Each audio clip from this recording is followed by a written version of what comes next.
Hello दोस्तों, कैसे हो आप सभी लोग। स्वागत है आप सभी का जीएफ फाइटर्स पर। आज हम बात करने वाले हैं फ्यूचर टेंस के चौथे रूप के बारे में। जी हाँ दोस्तों, आज हम बात करेंगे फ्यूचर परफेक्ट कंटिन्यूअस टेंस के पहचान की, उसके फार्मूला की, उसके सेंटेंसेस की, उसके एग्जांपल्स की। इससे पहले हमने फ्यूचर इंडेफिनिट, फ्यूचर कंटिन्यूअस और फ्यूचर परफेक्ट टेंस के बारे में जाना है। और एक बात खास आप सभी के लिए, यदि आपने हमारे पिछले 13 लेक्चर्स को नहीं देखा है तो आप इस वीडियो के लास्ट में डिस्क्रिप्शन बॉक्स में एक प्लेलिस्ट होगी, वहां पर आप उन 13 लेक्चर्स को देख पाओगे, जिसके लिए आपको हमारे जीएफ फाइटर्स चैनल को सब्सक्राइब करना होगा। साथ ही साथ अगले नए वीडियो पाने के लिए बेल आइकन को प्रेस करना होगा। तो चलिए बिना देरी किए हुए शुरुआत करते हैं। बड़े ही मज़ेदार से आज हम इसे ख़त्म करेंगे। तो चलते हैं फ्यूचर टेंस। इसका चौथा रूप क्या है? Future perfect continuous tense. जिन वाक्यों के अंत में रहेगा, रहा होगा, रही होगी, रहे होंगे प्लस समय आदि शब्द, ऐसे शब्द आते हैं जिन वाक्यों के अंत में, उन्हें फ्यूचर परफेक्ट टेंस कहते हैं। जैसे affirmative, subject plus will shall plus have been plus B one plus ING plus object plus since for plus time. Sushil 2 महीने से इस कॉलेज में रह रहा होगा। सुशील 2 महीने से इस कॉलेज में रह रहा होगा। सुशील का सुशील हो जाएगा SUSHIL, सुशील। ठीक, सुशील सब्जेक्ट हो गया। फिर बिल या सेल सब्जेक्ट के अकॉर्डिंग। तो आप सभी को जैसे हमने पिछली कक्षाओं में बताया है कि आई और बी के साथ सेल का प्रयोग, बाकी सभी के साथ बिल का प्रयोग। इफ यू डोंट माइंड, मैंने फिर से बता दिया। ठीक, चलिए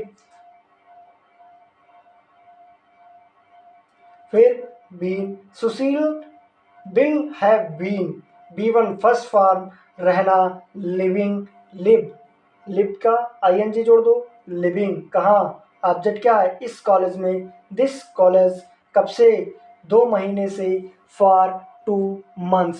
सुशील will have been living in this college for 2 months।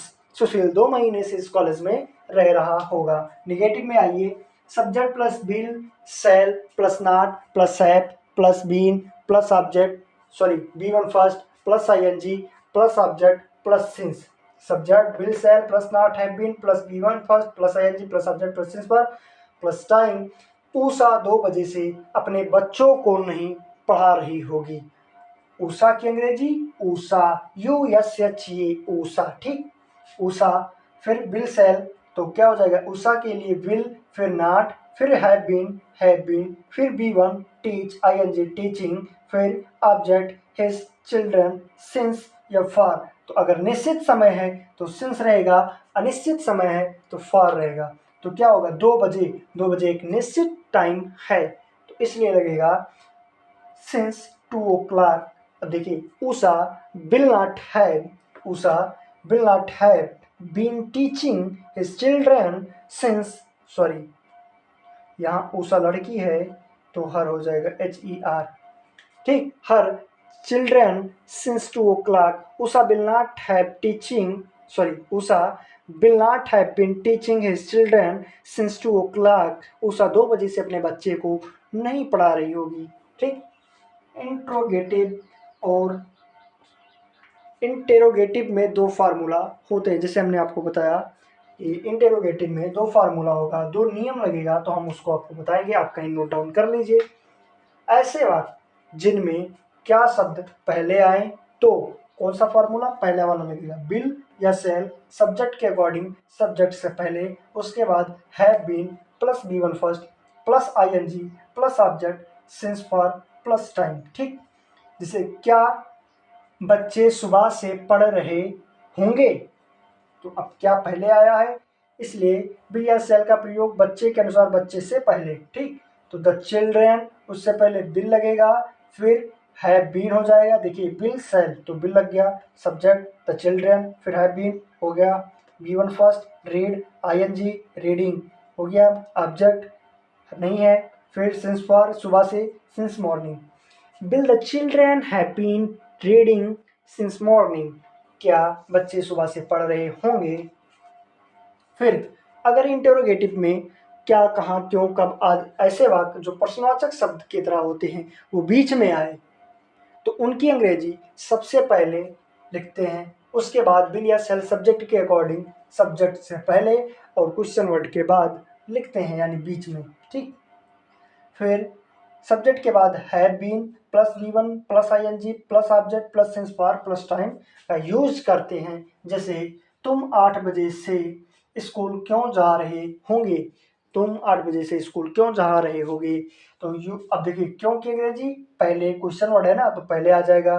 फिर देखो तुमसे पहले will, you, why will you, question word will shall subject have, फिर बीन, फिर जाना वर्ब का first form, go ING, going object the school, since या for 2 बजे से, सिंस 8 बजे से है तो सिंस 8 o'clock।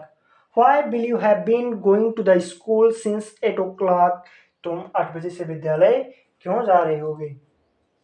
ऐसे वाक्य जिनमें प्रश्नवाचक तथा नकारात्मक शब्द दोनों साथ में आए तो उनकी अंग्रेजी में अनुवाद करते समय क्वेश्चन वर्ड बिल या सेल सब्जेक्ट के अकॉर्डिंग सब्जेक्ट से पहले, उसके बाद not plus have been plus B one first plus ING plus subject plus since for plus time का यूज करते हैं। जैसे क्या मैं 2 घंटे से खाना नहीं बना रही होंगी, क्या मैं 2 घंटे से खाना नहीं बना रही होंगी, तो क्या पहले आया है इसलिए हेल्पिंग वर्ब सब्जेक्ट से पहले, तो सब्जेक्ट क्या है आई, आई के साथ सेल का यूज होता है, सेल आई। फिर नॉट, देखिए नॉट हो गया, हैव बीन, फिर B one first, cook ING cooking object the food, कब से 2 बजे से, 2 घंटे से, फॉर अब घंटे है ना 2 घंटे से मतलब कोई निश्चित नहीं है कितने घंटे कब बजे कितने बजे से स्टार्ट हुआ, बस केवल 2 घंटे से। ठीक, फॉर